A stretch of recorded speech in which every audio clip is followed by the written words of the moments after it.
People are such hypocrites, yo. I swear to God. Yo, listen. Welcome back to the channel, y'all. Go ahead and hit that subscribe button. Let's get right into the topic, man. So Diddy is out here trying to really change his life. Brother man trying to glow up. Brother Love is trying to actually spread and teach love in real life. And it's just like they won't let him. Why is it that when some people make mistakes or walk the wrong way, that people act like it's supposed to be the end of their life and they're not allowed to turn around and say, you know what, I was going the wrong way. I want to go the right way now. I want to make restitutions. I want to be a better person from this day forward. Why the hell is it that forgiveness and change and growth, being better, is only reserved for some people, and for others, once you do something that's considered to be bad, you're supposed to be bad for the rest of your life? I hate that shit. This right here, Diddy's latest, what he wants to be, ambitions, it's sending people over the moon. You heard me? So Sean Diddy Combs is working hard to win over the judge ahead of his October sentencing. I don't even think it's him working hard to win over the judge. That judge, Judge Arun Subramanian, East Indian, their community is so racist against black people, it's not even funny, and they know it. You know what I mean? I'm not saying that judge is, but it is widely known about his community, so I wouldn't be surprised if he actually is. And based on a couple of things that I've went over before, he's going to do what he wants to do regardless of how Diddy tries to impress him. Those are people you just cannot impress because they have a certain mindset about African Americans regardless. Now, Diddy's latest plea is to be serving as an anti-domestic violence counselor. Diddy's defense attorney, Alexandra Shapiro, revealed that Diddy redemption plan, which includes aspirations to lock down Madison Square Garden in a big concert again. That's one of the things. And another one of those is an anti-domestic violence advocate who counsels other domestic abusers. That's something that he actively wants to pursue in the future, says Shapiro. Wow, that's admirable for me. The Bad Boy founder is willing to help in whatever ways he can to kind of encourage other people not to do this and to really help in positive ways in the future, his attorney said. He's doing everything in his power to make change. Right now, while he was going through his case, we were spending a lot of time with him to build the case, to build his defense, to go through the details, to put things in perspective. And now that the case is over and he has beaten the RICO, he's awaiting sentencing on those lesser charges, or that lesser charge, transportation to engage in 2 counts of. But he has nothing but time on his hands now. So the visits are not as they used to be, where we were there doing 8, 9, 10, 11, 12 hours with him every day. Now he just has a lot of time to sit and contemplate and think about his life and think about what got him here where he's at now and the kind of changes that he needs to make. Now he gets to really think about how close he came to losing everything and how he needs to change and how good his life is and how blessed he is and how thankful he is or should be for all the things that he's been blessed with, and how could he pour more good into humanity than what he was doing before, right? So he's sitting there and he's thinking, damn, I want to make a big comeback. Music is my life. I want to make a big comeback. I want to do Madison Square Garden. A lot of people are like, he'll never do Madison Square Garden again. Listen, Diddy didn't get to where he's at by listening to the naysayers. He actually got to where he is at by going against the grade.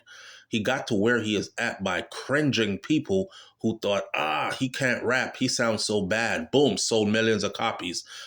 He can't dance. Boom, sold millions of copies. Him dancing in every damn video.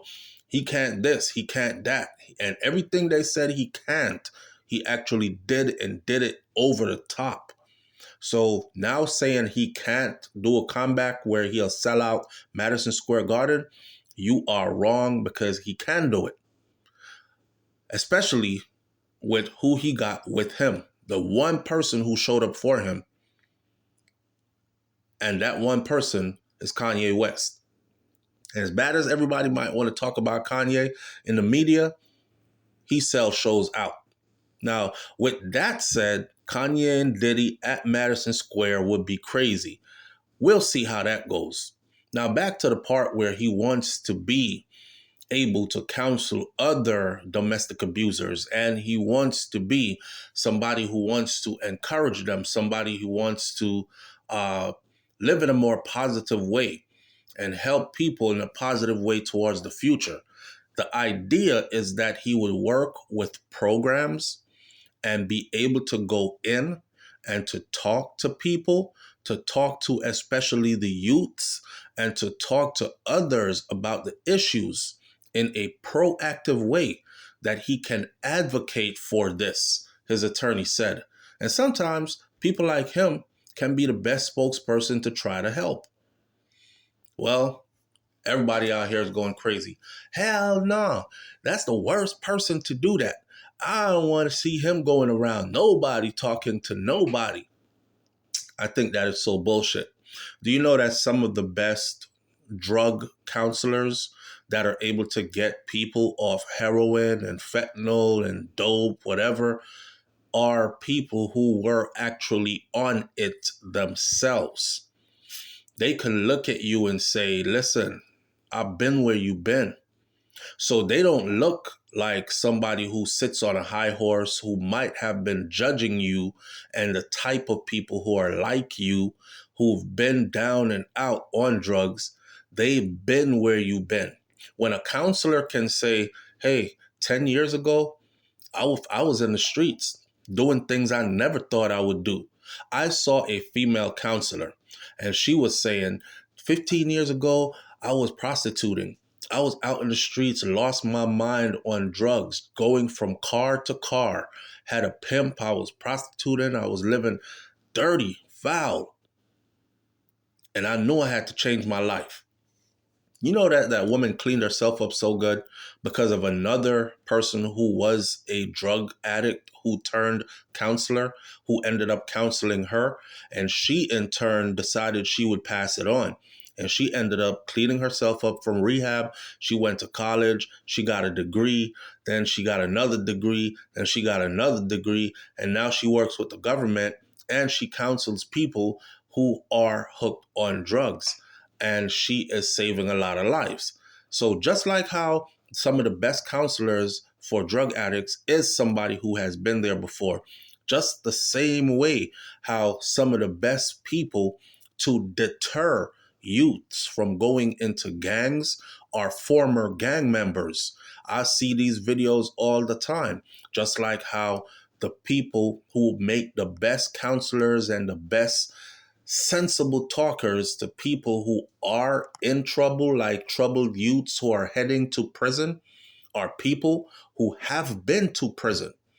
It takes a prisoner or somebody who has been in prison and then reformed themselves to tell a youth, hey man, this way you going, not listening to your parents, staying out all night, joining a gang, out here stealing cars, out here doing whatever. Let me tell you my story. I was 16. I went out against my parents' wishes, snuck out the house, went to go steal cars with my friends. I got caught up in a stolen car. There were 2 guns in the car. I didn't even know them 2 guns were in the car. The guns had bodies on them. I got charged for the murder because the seat I was sitting on, the homies that I was with put the gun under my seat. And then everybody is looking at me like, you better not snitch. And I took them charges and they gave me 25 years at the age of 16. So I could tell you what happens to a 16-year-old when you get sent to an adult prison and you got to do 25 years. I've been raped. I've been stabbed till I started doing the stabbing. I did this. I did that. Those are people who can be deterrents. Most youths, when you talk to them like you're a square, oh, I grew up in a good home and I went to college and I bettered myself and I this and I that. They can't relate to you. A lot of them are coming from troubled backgrounds. a lot of them look at you like you don't even know what it feel like to have to be out here. You came up good. You came up in a house good. You went to school early. You got a college degree early. You went off into your profession. They don't want to hear shit from you. So I can't understand the outrage of somebody who sees Diddy saying he wants to be an advocate and he wants to be able to work with programs and do guest spots where he comes in and talks. Do you know how psyched up a lot of these people would be if their guest speaker for today is going to be Sean Combs, otherwise known as Diddy or P. Diddy? They would go friggin' crazy in there just knowing that it's him. And then the message he's coming with is, listen, man, that's not the way to be living. It's unhealthy. I almost lost everything I had because of it, and I have a whole lot to lose. Any of y'all in this room made your first $1 million yet? Anybody in here has $1 million in your checking account right now? Well, I have hundreds of millions, and I was about to lose everything. Let me tell you what doing drugs and doing this and doing that can get you, because I just went there. They're going to listen, and they're going to listen intently. So I don't see a problem with Diddy doing that, making that turn. Diddy's attorneys plan to include his proposal to become an anti-domestic violence advocate in his sentencing filings, where he will seek a sentence of time served, Shapiro said. This will take the time he's already spent in jail, awaiting trial, into account, and fulfill his entire sentence. Diddy has been in New York's notorious Metropolitan Detention Center in Brooklyn since his arrest last September. We're heading back to September again, which will make it a full year. And then October, which will be after a year. So he will have served more than a year. And I told y'all before that that charge that he got found guilty on, transportation to engage in prostitution, yes, that charge says on the books that it comes with a 20 years max. But I'll give you an example. Sean Kingston's mom, she got found guilty on 4 counts of wire fraud, each count carrying 20 years, 20, 40, 60, 80. She was facing 80 years in prison, 80. I said to everybody, there's no way she's getting 80 years in prison. She didn't kill anybody, all of that, right? Long story short, she is a repeat offender. Long story short, she got sentenced to 5 years, not 80, 5. So after the media has sensationalized and ran its headlines that got a lot of views and clicks and comments, and they made their money off of, oh my God, she's looking at 80 years in prison. The judge sentences her to 5 years. Okay? Diddy's case, now mind you, I'm using a parallel here. Diddy's case,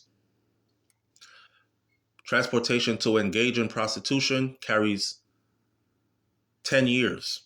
He has 2 counts he got found guilty on. Transportation to engage. That means that's not that he did it. That's not that he forced anybody to do it. That means he traveled with somebody to go engage in. Okay? And the max is 10 years. And he got 2 counts. So he's looking at 20 years. Just like Sean Kingston's mom was looking at 80 years. I further read the statutes of that law. It says most people are sentenced to 3 to 6 months in a county jail under that charge. 3 to 6 months. So Diddy, having done over a year by the time his sentencing come around, he will have done more than the time that anybody has ever been given for a first-time offender for transportation to engage in. As a matter of fact, this is also factual information. There is nobody that is locked up in the United States of America for that charge that Diddy is charged with right now, who did not actually engage with the person in the act of prostitution. This is factual. So when it comes time for his sentencing, I've said this before, I say it again. If the judge gives him anything weird other than time served, it has to do with the judge's background and what this judge is trying to prove. We'll talk more about that after his sentencing. Back to him wanting to be a domestic violence advocate and be able to counsel other people who have been convicted of domestic violence. I think it's a good look, and I think he should absolutely do it. When you put bad energy out into the universe, it's your duty to reverse that energy and to outwork it by putting good energy into the universe. And that's what that man's doing. How can you say no to something good? Leave your comments in the comment section below. Tell me what you feel about it. And I'll catch you on the next video. I'm out. Peace.